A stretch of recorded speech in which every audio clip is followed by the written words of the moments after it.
You don't worship the government, and I'm glad you don't.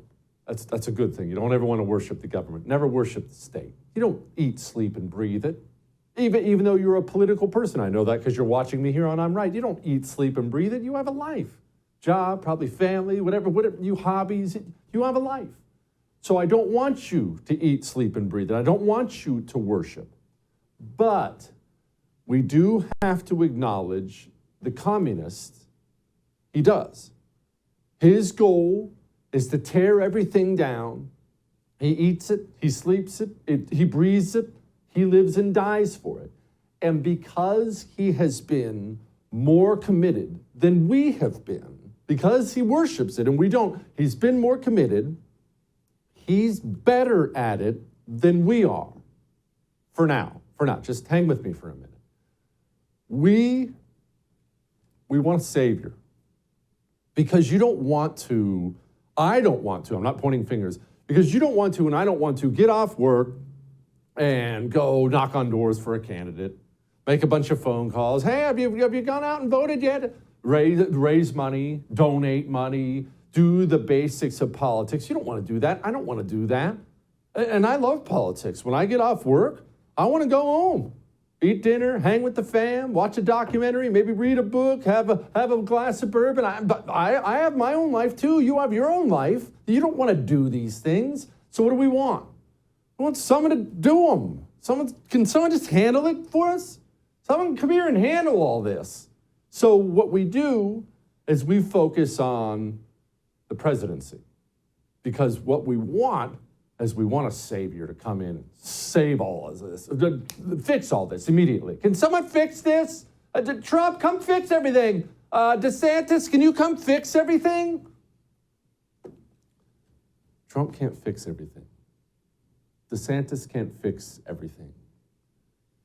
There's no savior coming, and we're not going to save this country from the top down. We want to, but we're not. We don't put in the work. I'm blaming myself too. I'm not pointing fingers at you. We don't put in the work. We don't. We want it to all just be fixed so we can go back to having this country we love. But the communist has spent decades tearing that country apart. And we are going to have to spend a long time and do a lot better when it comes to the work in order to take it back. What do I mean by that? Well, what was the big story from yesterday? Probably thinking Trump, right? And I'm not denying that was a big story, a seminal moment in America. We talked about it. But there was a critical race in Wisconsin, critical for the future of the presidency, for 2024. You sitting there with your MAGA hat on, maybe your DeSantis 2024 shirt on. I want to win, go Ron, go Trump. Well, we're probably not going to win Pennsylvania because of, well, reasons. Therefore, we have to have Wisconsin. If you don't have Pennsylvania, you better have Wisconsin, and even then you have to win a bunch of other stuff as far as the swing states go. And we may have just lost Wisconsin yesterday. You realize that? Daniel Kelly was going up against this nutball committed communist yesterday. And Daniel Kelly got blown out in Wisconsin. It wasn't close. By 11 points, he got blown out, outspent 14 million to 2 million. So while all of the right, media, candidates, everybody, every Tom, Dick, and Harry in the country had something to say about Trump, a critical election that in large part is going to have a say in whether Trump even gets back in the White House or DeSantis gets back in the White House, got completely ignored. What were the stakes yesterday? Well, we didn't ignore it. Scott Pressler came on the show and he explained what the stakes were. This is the most consequential election of 2023, Jesse. Why is this important? Because the liberals have already indicated that they're going to put their thumbs on the scale. And that means that Wisconsin, which currently has voter ID, we could lose voter ID going into 2024. We could lose proof of residency, which is required to register to vote in the state of Wisconsin. And I'll remind you that a conservative court here in Wisconsin deemed that unmanned drop boxes are illegal, Meaning, if the court flips liberal, you're going to have unmanned drop boxes on every street corner in Green Bay, Eau Claire, Milwaukee, Madison, and it's going to be an arduous uphill battle in order to win Wisconsin and the White House in 2024. And we got blown out and outspent like you can't even imagine. While everybody was focused on Trump, talking about Trump, we got massacred, making all the Trump stuff probably irrelevant.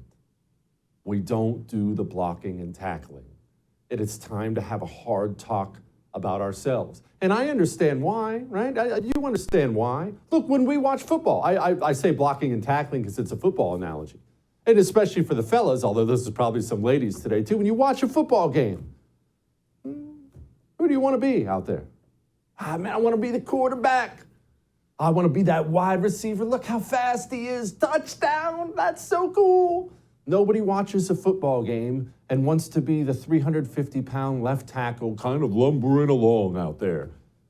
Guess who oftentimes is the most important player on the field?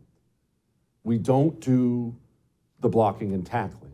We want the flash. We want to run the triple wide receiver reverse halfback pass.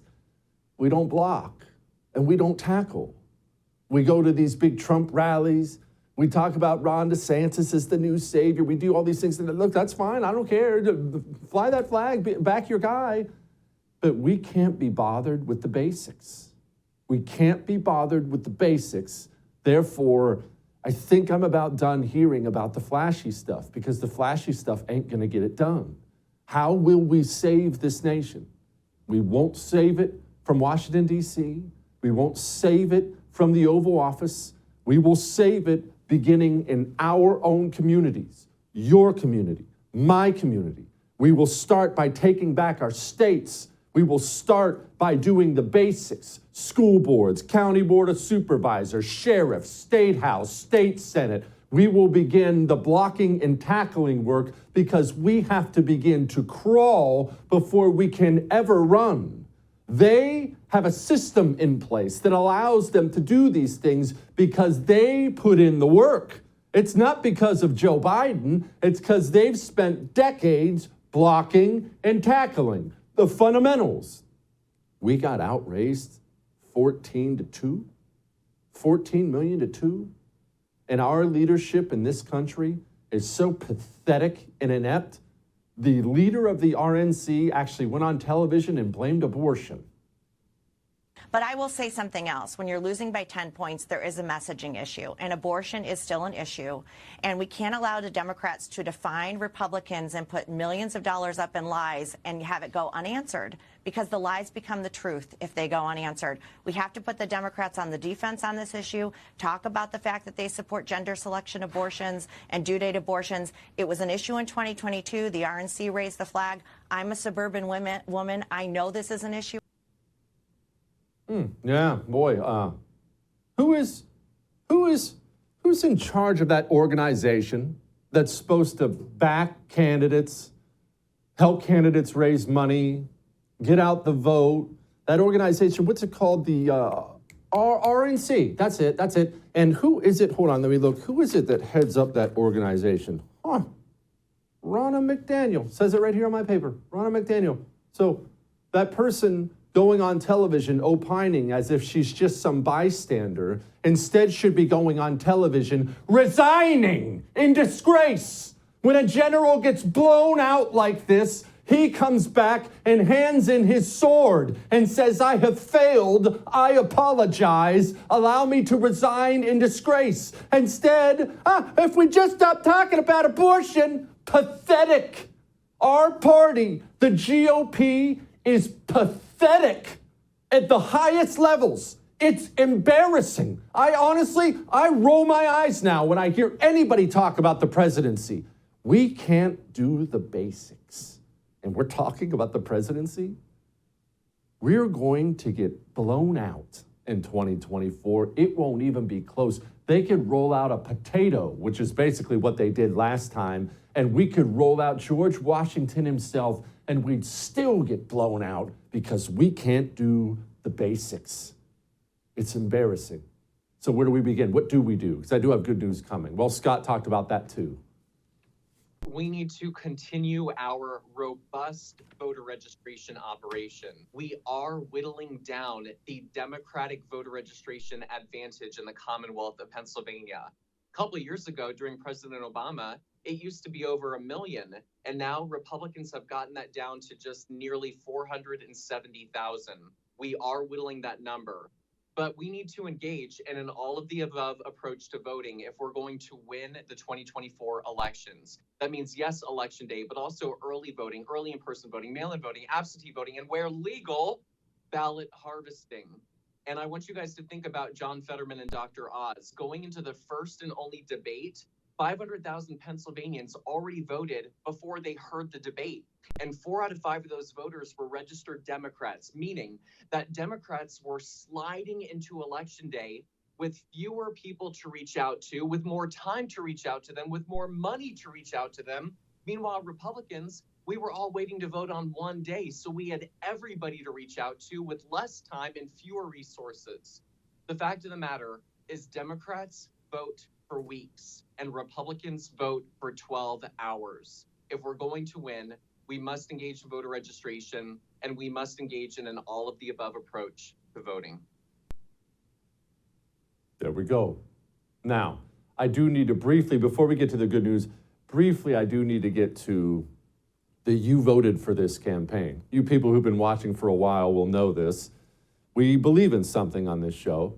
We believe the right has been far too accommodating, far too coddling, far too nice for so long. In your daily life, whether it's your work, your family, your friends, who's the most aggressive, loud person talking about politics? It's the Democrat, if you have one in your group. Always willing to just start spouting off about it. And what do we do? Because we just want to talk about something else, right? What do? We roll our eyes or we stay silent. Those days have to stop. It is time to make Democrats look in the mirror as often as humanly possible. You remember on this show when I laughed when Chicago bounced Lori Lightfoot, and I came on here and I told everyone, what difference does it make? None of the voters are blaming themselves. They're all going to go to the polls and vote for the same piece of trash, again, just with a different name next time. Well, lo and behold, here he is. There's a new Chicago mayor out there. The new Chicago mayor's name is Brandon Johnson. Would you like to take a look at the new Chicago mayor? Things are definitely going to change. Here's Brandon. You're not condoning looting. I'm saying that people are acting out of desperation. We don't want a society that is acting out of desperation, but you have to pay attention to the cries that people have. So you're not condoning looting. There's no way to embrace that. What I'm saying is you can't condone the looting that corporations continue to do every single day when they take tax dollars from black, brown, white folks all over the city of Chicago so that they can turn a profit. Why am I smiling? I'm happy for the people of Chicago. This is what they want. They go vote for it over and over and over and over again. They just voted for it again. So as Chicago turns into Juarez over the next coming years, why would I feel bad? I'm happy. I feel blessed to live in a country where we get the government we deserve. The citizens of Chicago voted for this repeatedly, and now they're going to get it. And so if you know somebody in Chicago who votes Democrat, I just want you to keep this in the back of your mind. The next time they bring up crime for you, oh my gosh, Jesse, you should have seen the mugging here, the shooting here. Geez, Jesse, the cops are quitting. It's really, really important that you don't do the thing we've always done. Just kind of quietly roll your eyes or go away. It's important you look that person right in the eye and say, you voted for this. It's time to start owning it. Now, the good news. We are beginning to win school board races in this nation, and that's blocking and tackling. We won a bunch of them in Wisconsin, of all places, yesterday. 4 million college graduates a year. As long as the communists are getting 4 million reinforcements every year, we are never going to win. But if we change that, and we're beginning to change that, we can see victory. It won't be fast. It won't be sexy. It won't be in 2024. But if we focus on the blocking and tackling of taking back our education system, and we are going to see a different America 50 years from now. All that may have made you uncomfortable, but I am right.